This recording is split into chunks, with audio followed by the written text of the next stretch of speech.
effective companies seem to be very good at motivation. Is that true or false? And let's go back to the classics in motivation. The classics in motivation, absolutely. Yes, of course.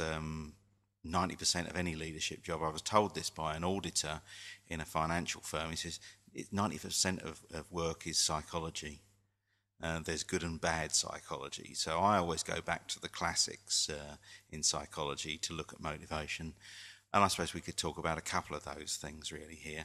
The one that is still valid, however many critics there have been over the years, is Mr. Maslow.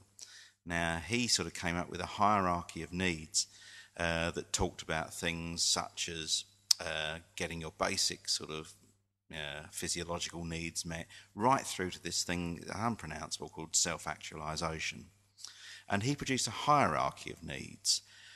Strangely, he produced it as a triangle, and around that time when he was doing the work on this, he'd borrowed the ideas from the Pink Floyd classic album Dark Side of the Moon. I think we can probably show how these levels work out quite easily. Are you absolutely certain that they stole it from Pink Floyd? Surely they would have asked for some money. Well, it depends whether they knew, of course. I don't think Pink Floyd were so concerned with motivational levels. I think they were too busy taking Class A drugs at the time.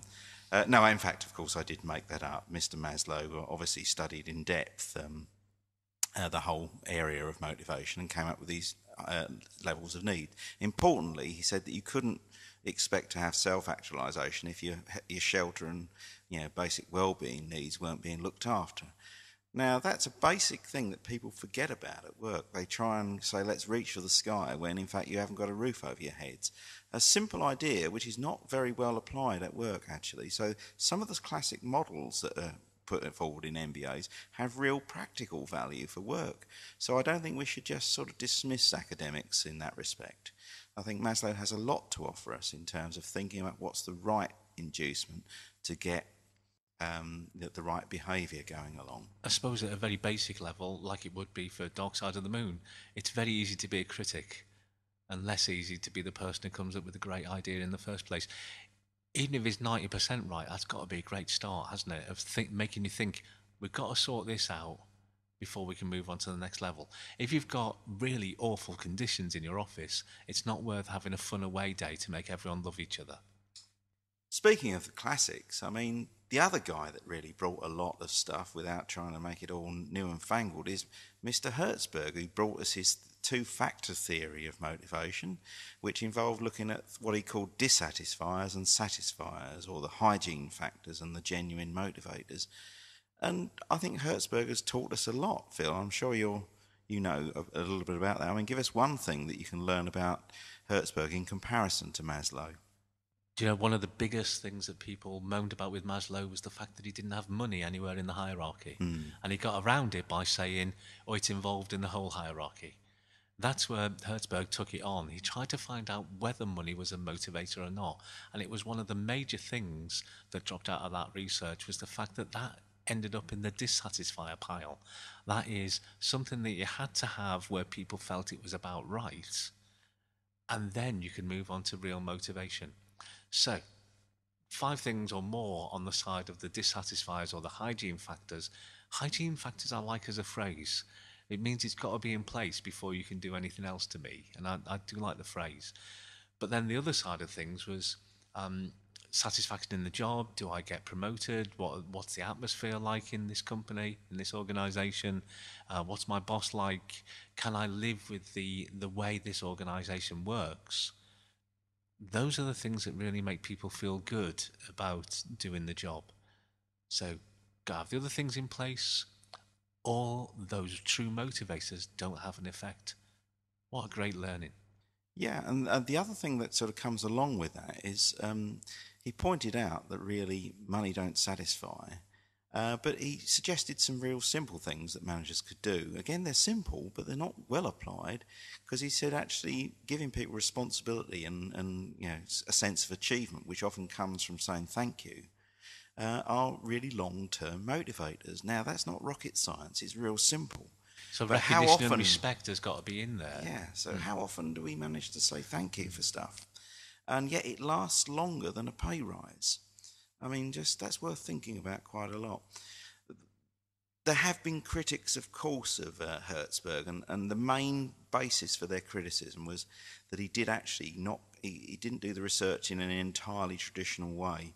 He did the research on vegetables, in fact, celeriac, I believe, because Hertzberg himself, although he was a psychologist, he was, you know, he hated people, and when he got to doing his research, thought it would be much easier to do them on vegetables. So the research was taken on vegetables, and in the end, of course, he thought, well, shall I publish this? Will anyone notice if we transfer the learning to human beings? And so far, nobody's dug into the data deep enough, but I know But we have. luckily enough, it's been repeated many times and has proven to work in the social setting of people too, has it not? It's what I call face validity. It has face validity. In other words, it stands up to what makes common sense. Common sense, not always commonly applied, but there we go. Hertzberg was sort of, he was on the money, as indeed was Prince, because without doing the same research, I seem to remember Prince once saying, money don't satisfy, but it's shown enough pay for the research. So, you know, even without any reading of academia, some rockers have actually learned the same lessons about motivation. Okay, but you still can't pay. Get to the front of the line when you're paying for your food in a supermarket. You can't say, my boss said I was really good today. Can I just take all this stuff away with me?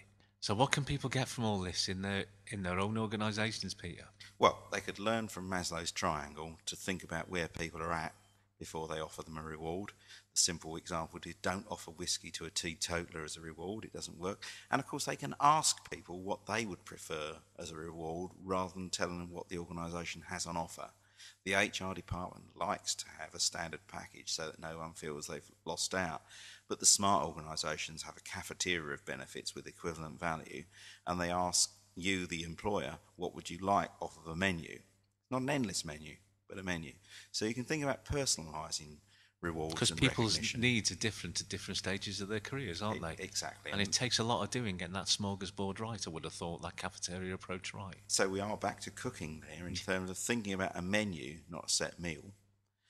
The other thing I think they can think about is doing the easy things. Well, they're not easy, but doing the simple things like thanking people for work well done on a consistent basis rather than just thinking it's their job.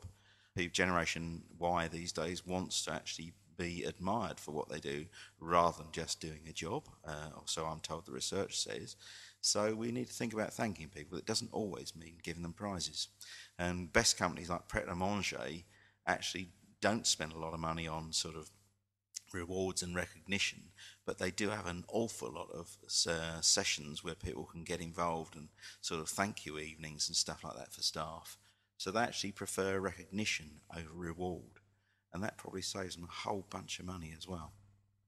And that works the same with Virgin, doesn't it? They do the same sort of thing, trying to get people to feel that what they've contributed actually has had a big effect. And people do get recognition and reward. You still can't pay the bills with recognition, but it makes you want to come back and do more the next day. As the Beatles said, can't buy me love. So we've managed to get cooking in again, and a bit of rock. Can't be bad, Peter. Cooking and rock and cooking.